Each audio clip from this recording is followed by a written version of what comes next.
Quiere decir que lo que se está hablando aquí se está diciendo para personas que son las que van y tienen que entender esto.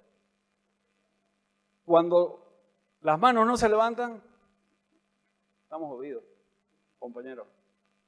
¿Ya? Este es un dato. Segundo dato, el 90% de la población viviremos en área urbana del año 34. Ya estamos encima. Y este país sigue siendo originario, indígena y campesino. A ver, esto no es una pelea de naturaleza ideológica. El MAS ganó con una bandera legítima desde el punto de vista político, desde el punto de vista ideológico.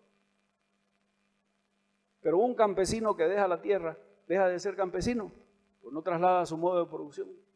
Un indígena y un originario no trabaja su modo de vida. En las ciudades no hay pesca, no hay cacería, no hay recolección. Se entra en desventaja. Todo el que migra deja a sus muertos, es la renuncia más grande que hay en la historia de la humanidad. Está dicho en términos antropológicos. Cuando yo dejo a mis muertos, estoy dejando mi historia, mi vida.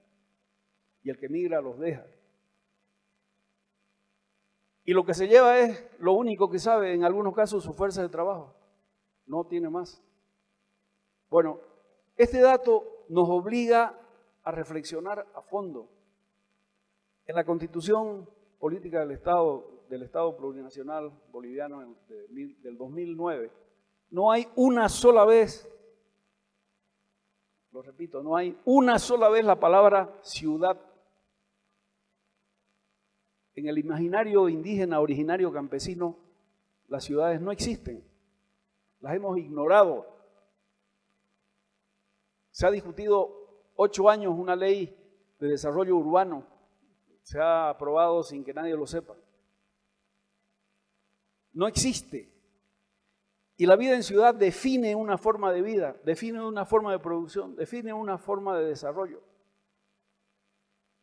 Lo dijo Antanas Mockus, el alcalde de Bogotá, vivir en ciudad es una responsabilidad, porque obliga a hacer cosas que no se pueden hacer en el descampado.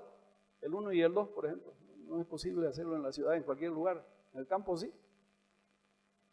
Pero no, es la basura, es el orden.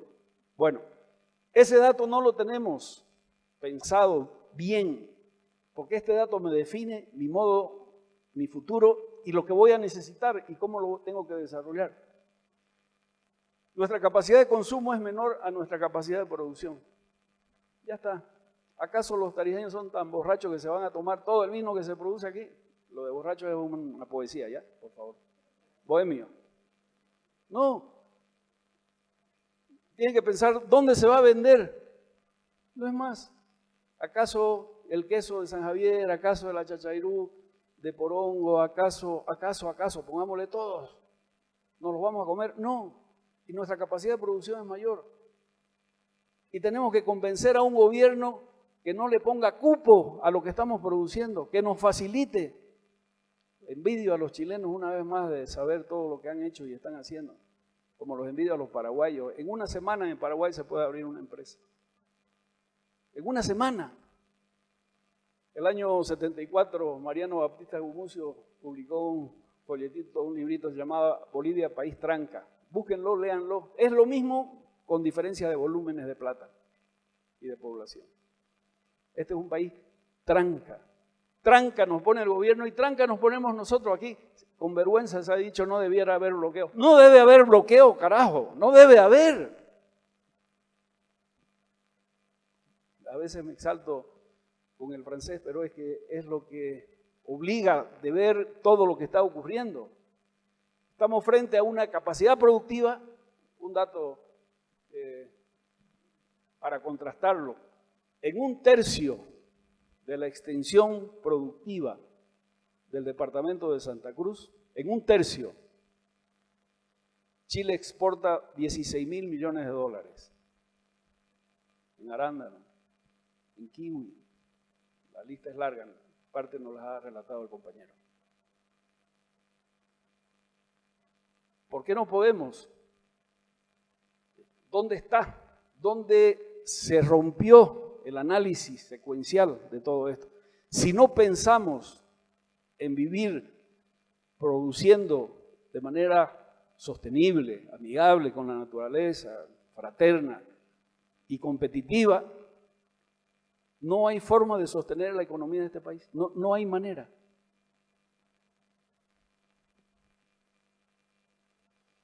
Debemos aprovechar la conectividad. Claro, eso es inteligencia, eso es lo que nos reunió en abril, ¿no? Lo que nos trajeron ustedes en abril, y esta es la secuencia de abril. Una anécdota, nada más. Yo he vuelto a viajar por todo el país después de la pandemia, por tierra, desde Cobija a Yacuiba y desde Puerto Suárez a Tiahuanaco, en diferentes espacios, oportunidades. Y hago pequeños grupos focales con jóvenes menores de 30 años. Y hago muchas preguntas y una de ellas es, ¿y cuál es el candidato político de oposición que conoces? Samuel Doria Medina. ¿Por qué? Porque tiene TikTok. Fíjense. En sus inicios se subía arriba de la mesa, bailaba, acuérdense, se reían de ellos, era mofa lo que había, regaba el jardín, sacaba a pasear a los perros. Pero ya lo vieron y ahora lo siguen. Si van a votar por él o no, esa es otra cosa. Pero ahí está, en todo el país. Y Carlos Mesa no es aburrido, es de mal genio, está con el ceño fruncido, ya está. Es un tema que obliga a entender que el sistema, que la comunicación es de otra manera. Estamos obligados. Y finalmente un resultado que el MAS, el proceso de cambio del Estado boliviano, no lo ha apropiado correctamente todavía. Y es que hay 3,5 millones de bolivianos que han salido de la extrema pobreza durante este tiempo. Durante el tiempo del gobierno del presidente Evo Morales. 3,5 millones. Nos guste o no nos guste, les guste o no les guste. Ese es un dato rotundo porque se expresa en las otras cosas que estamos viendo. Eso se expresa en ciudades que no existen en el imaginario boliviano todavía. Eso se expresa en consumo, en opción. Algunos de ustedes me conocen con esta cruzada del tema del café por el que ando. El único departamento donde no se puede producir café es Oruro, pues no hay un vallecito donde esconderse, ni piedras grandes para evitar la helada o el frío. En todos los demás lugares. Pero en Oruro hay 10 cafeterías de especialidad. 10. La gente toma café, les gusta. Además por la presión del turismo, el que va a Uyuni, etc. Entonces, estamos frente a una posibilidad de demanda. ¿Ustedes saben cuántos cafés de especialidad hay en este momento en Tarija? Tarea para la casa, yo tengo el dato. Se van a asombrar, pero búsquenlo. Porque ya no es solo tomar café, es tomar buen café y podemos hacerlo. Para avanzar, ¿cómo hacemos? ¿Cuál es el centro de inteligencia y académico generador de pensamiento? Este es uno. Tarija Dialoga es uno. Porque nos ha convocado. Hoy han venido los 3 rectores de las universidades a rendir examen. Aquí delante han dicho lo que están haciendo o lo que quieren hacer. Si lo hacen o no, yo no lo sé porque yo no vivo en Tarija, dirán ustedes si están cumpliendo o no.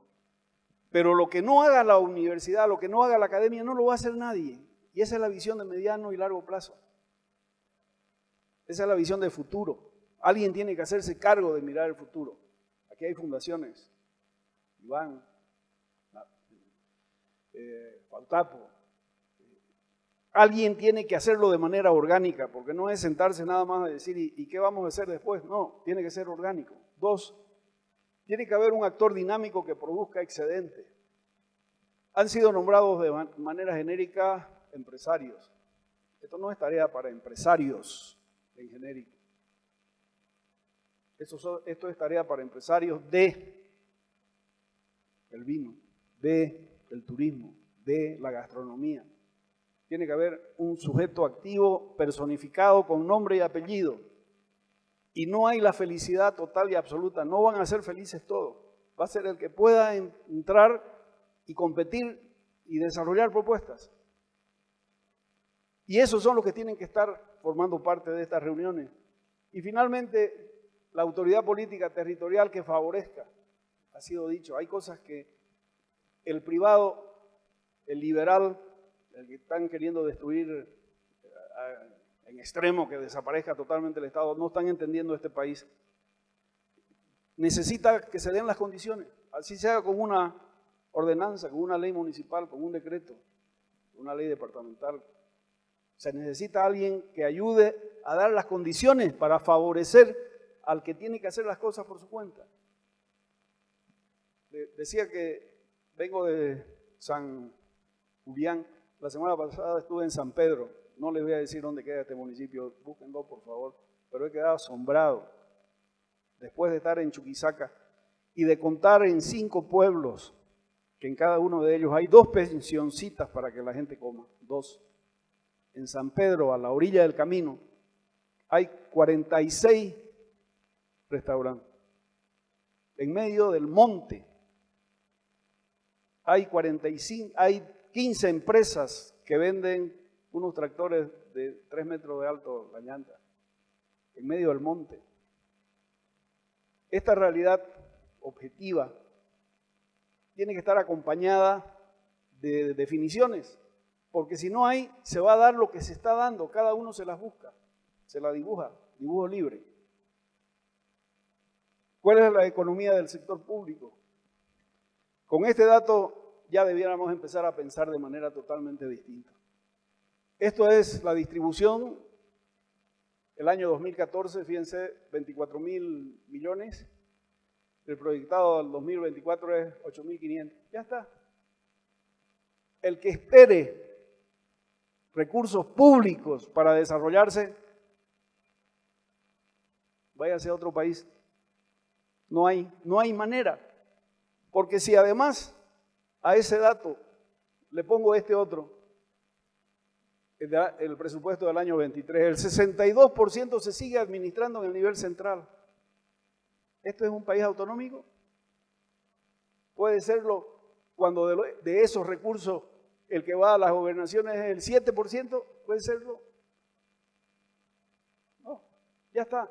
Esta realidad incontrastable en este momento, porque hace a recursos públicos, estos dibujitos son de carácter público, me muestran una realidad que si yo no la acepto, no la admito, no la entiendo, no voy a poder ser feliz, no voy a poder vivir bien, como se decía.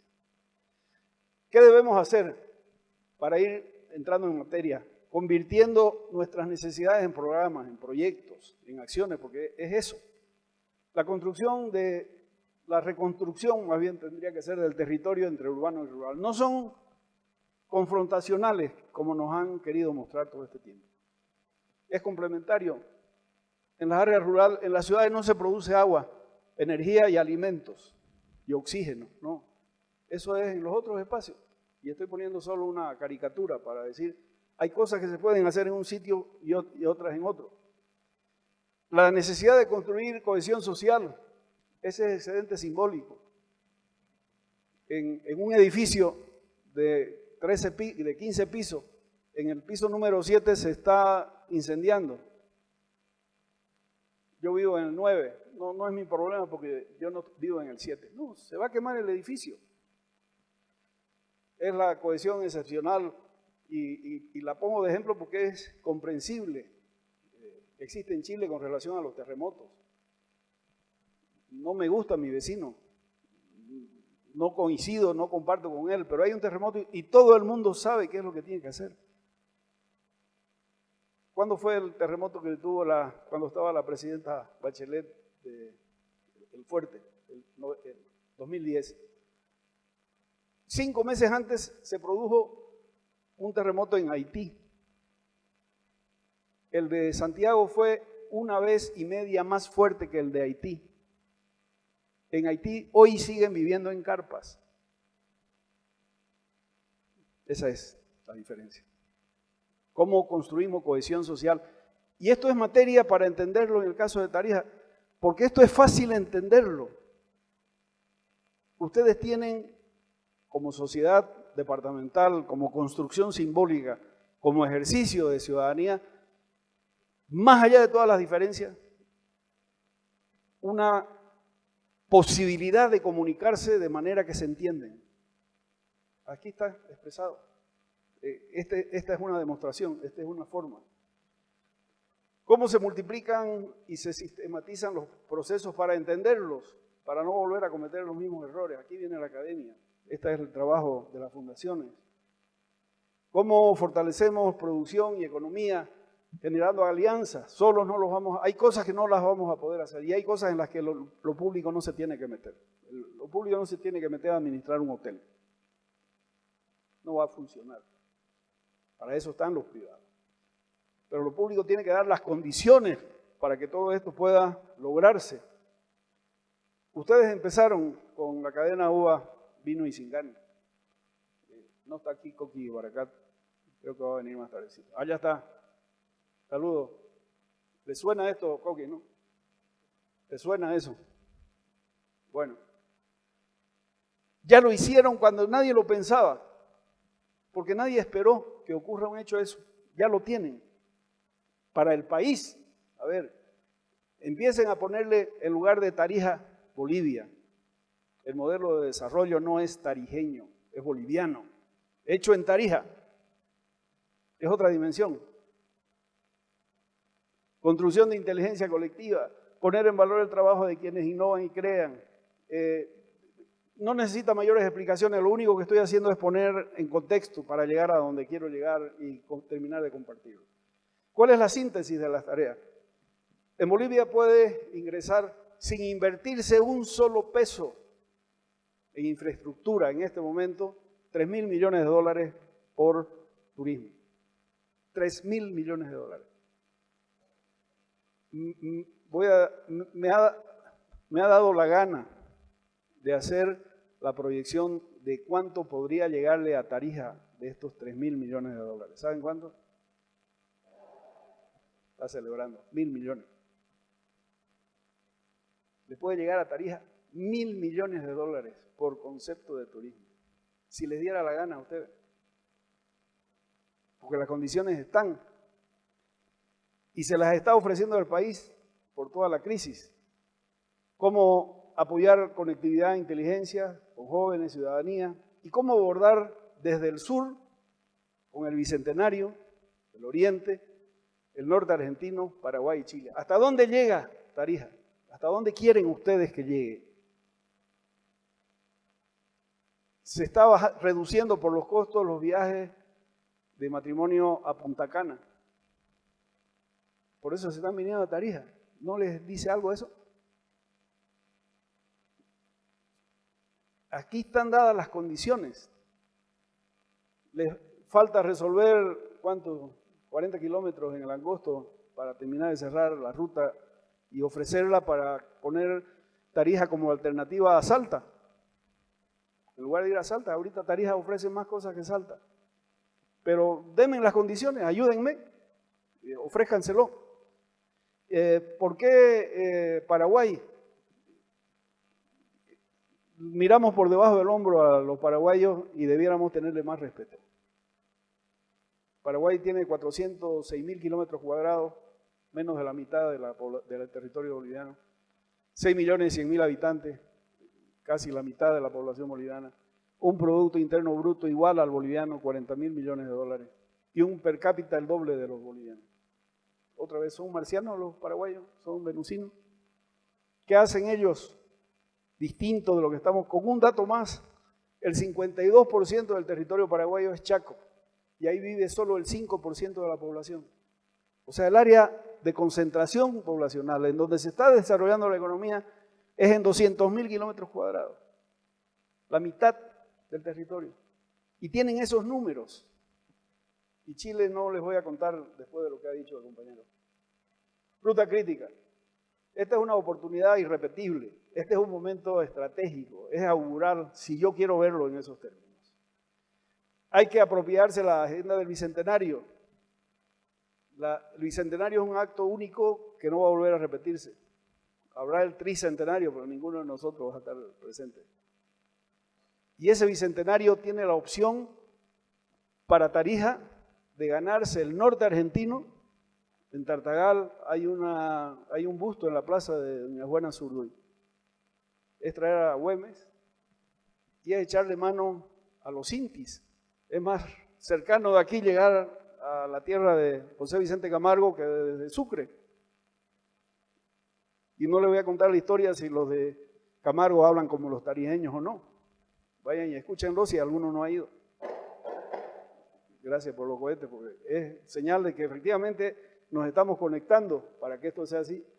Un posicionamiento territorial estratégico, ¿hasta dónde quieren llegar? Un acuerdo colectivo. ¿Cuál es el motivo? ¿Por qué estamos aquí? ¿Por qué nos han convocado? ¿Qué es lo que se está pretendiendo? ¿Qué es lo que se está buscando? Convertir en destino nacional por las oportunidades de la crisis. Está dicho. Es difícil y por los dólares cada vez peor, más complicado salir fuera. Ya están aquí. De manera natural la gente quiere venir a Tarija, les paso el dato, quiere venir a Tarija porque ustedes nos han convencido en Bolivia de que son gente agradable, simpática, ocurrente, bohemio, cantadores, y no sigo, ya pónganle a los adjetivos que ustedes quieran. Ya estamos convencidos, ayúdennos a venir.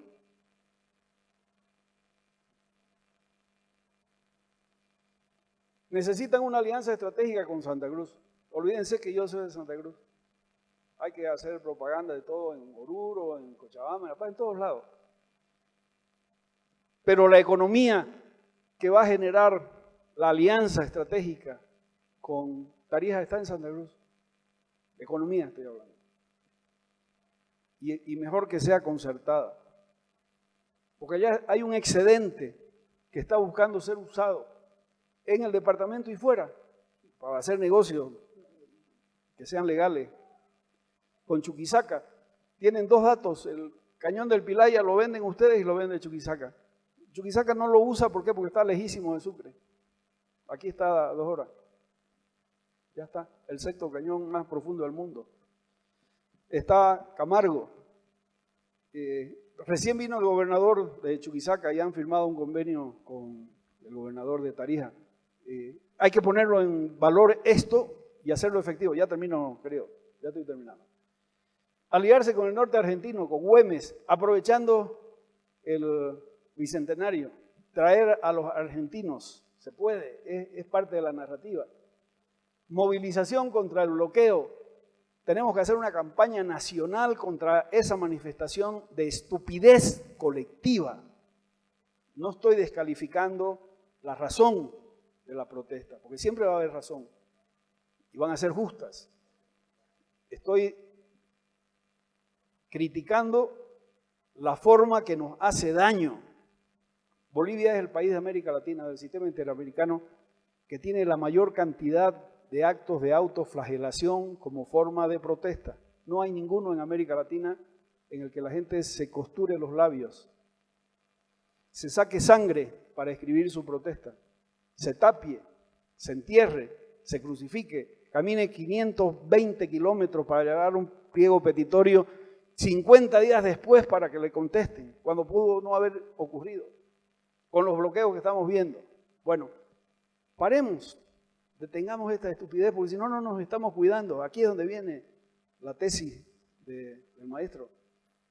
Con nombre y apellido hay que poner los ejemplos, porque la teoría general nos ayuda. ¿Por qué hay en Bolivia tantas leyes contra la violencia? Porque somos violentos. Aquí venía Joan Prats, el maestro Prats. Él decía, es más fácil salir del error que de la confusión. Si uno no acepta que algo está mal, no tiene que cambiar. El pendenciero, el mentiroso, el borracho, si no lo acepta, no tiene que cambiar. Somos un país violento. Cuesta. Somos un país machista. Cuesta. Pero si no lo aceptamos, no vamos a cambiar. Entonces, estamos en la necesidad de aprovechar el tema del bloqueo y revisemos prioridades. Las listas, las tareas son muchas, no se pueden arremeter todas al mismo tiempo. Para eso tienen que servir estos encuentros. Muchísimas gracias.